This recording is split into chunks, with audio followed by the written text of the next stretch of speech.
Want to buy Bitcoin with your IRA? Don't waste your time on expensive IRA custodians. A strategy called a QRP is as easy as writing a check. Find out how. Text 44222 and type QRP book. That's one word. And get a free book that explains everything. Again, that's 44222 QRP book. One word. It's the easiest way to make Bitcoin and other cryptocurrencies part of your retirement. Welcome, everybody. This is Buck Joffrey with the Consensus Network Weekly Crypto News. The date today is November 28th, 2018. The cryptocurrency market capitalization is $138 billion, plus or minus a few $1 million. And the Bitcoin price on Coinbase as of right now is $41.96. So the headlines today are Bitcoin, Upturn, or dead cat bounce. Next headline, SEC chairman comments cast doubt on ETF approval, and Ohio accepts Bitcoin for tax payments. All those stories and more after these messages. Now, there isn't much more exciting than cryptocurrency, but there are old-fashioned ways of creating wealth outside of Wall Street that have been used by the wealthiest families in the world for generations. And that's what my other podcast is all about. It's called Wealth Formula Podcast. Now, if you've made a lot of money in crypto and don't know what to do next, this show might actually answer a lot of those questions too. Again, it's Wealth Formula Podcast with me, Buck Joffrey. Now, my first story today, Bitcoin upturn or dead cat bounce.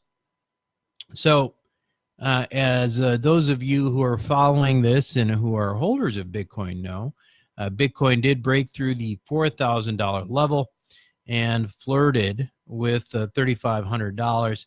And today, of course, everyone is getting excited because the market's up. In fact, Bitcoin is up about 20% since yesterday, which is nice, right? You know, the thing is though that I'm not a trader, and I've made that very clear in the past.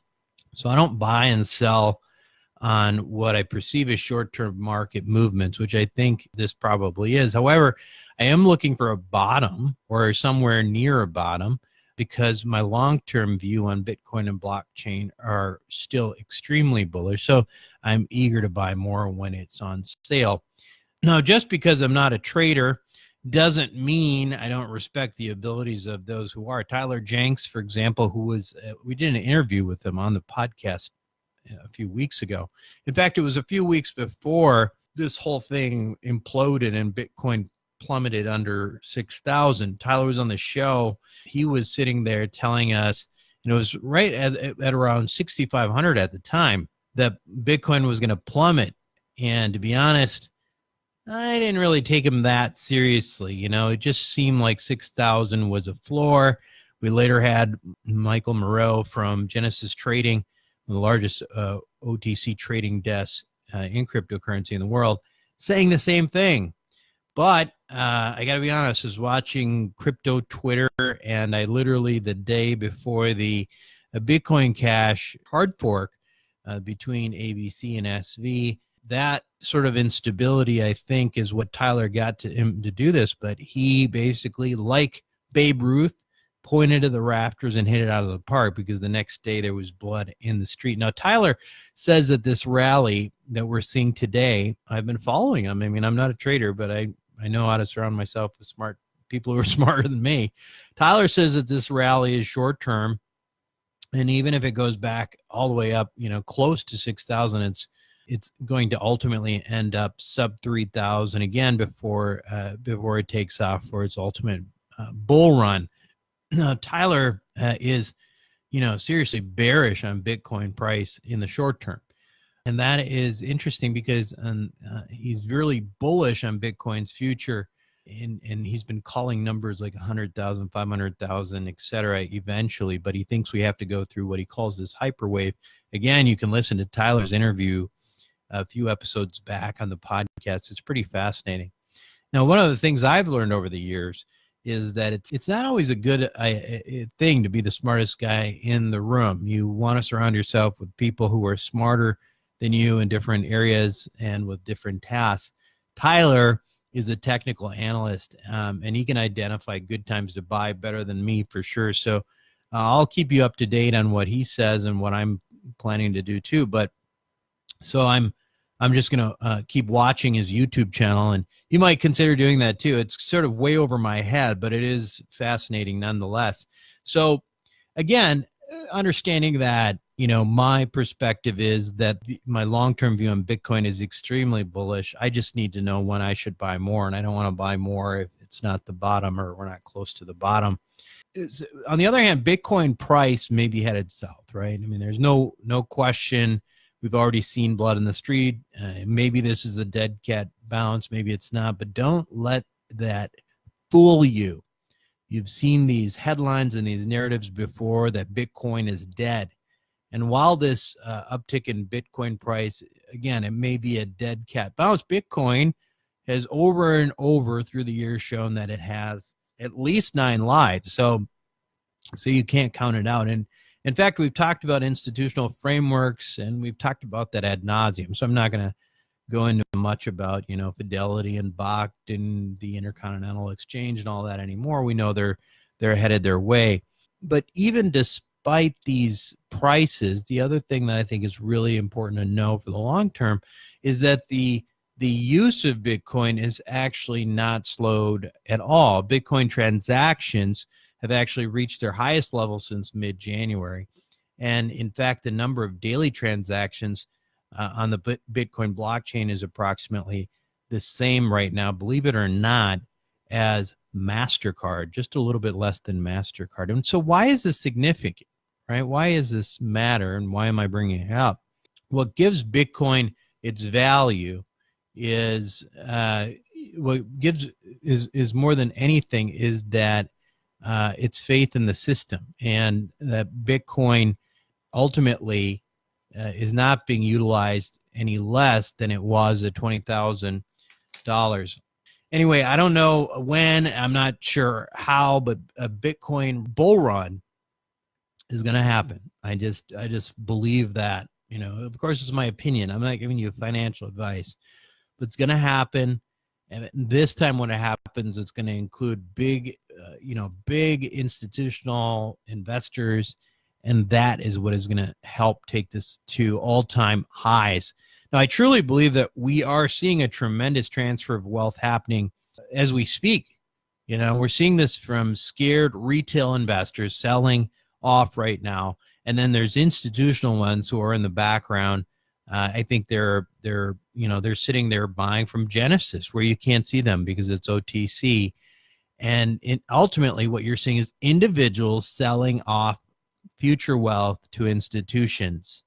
And because of that, the institutions in the end of at the end of the day are going to make the most money, like they always do. So that is my call. That's what I'm saying, and we'll see what happens. Now, the next story is that the SEC chairman comments cast doubt on ETF approval. Now, this is Jay Clayton, who was he is chair of the U.S. Securities and Exchange Commission.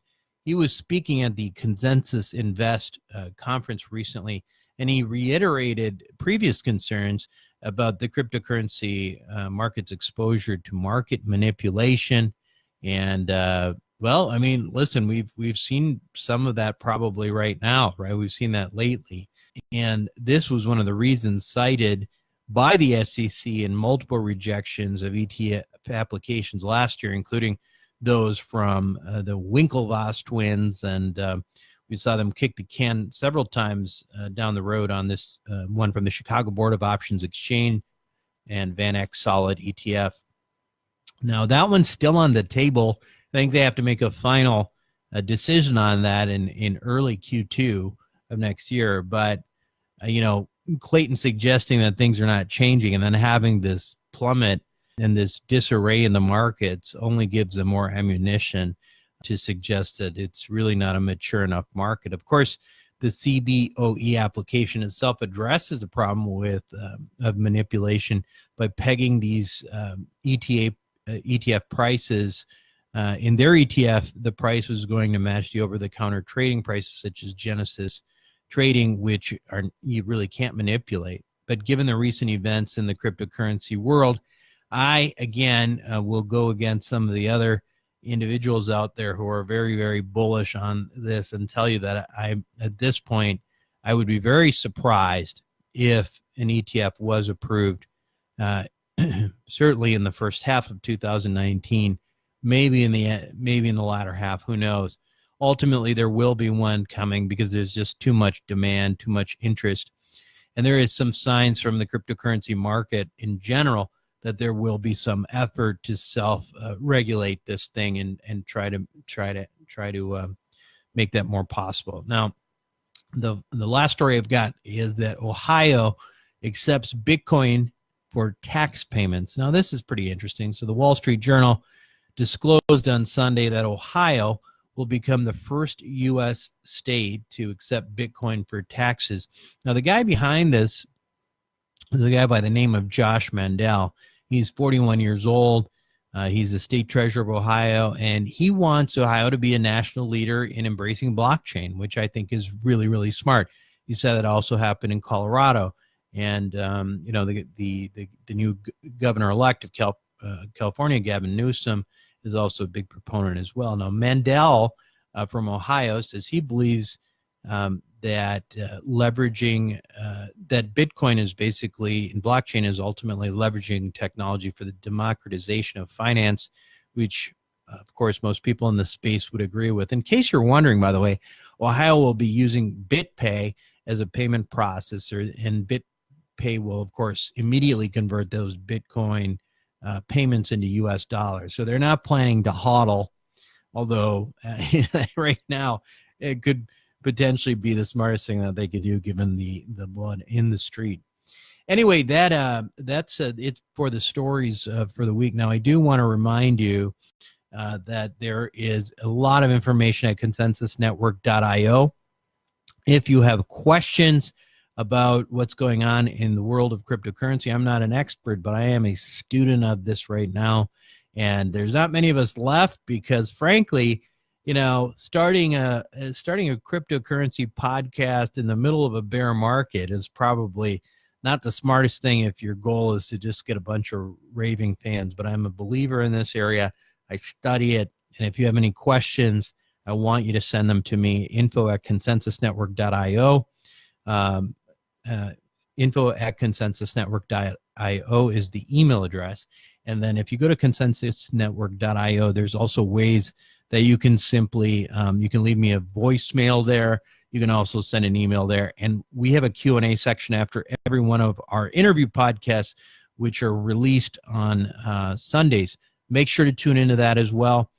This is Buck Joffrey with Consensus Network signing off.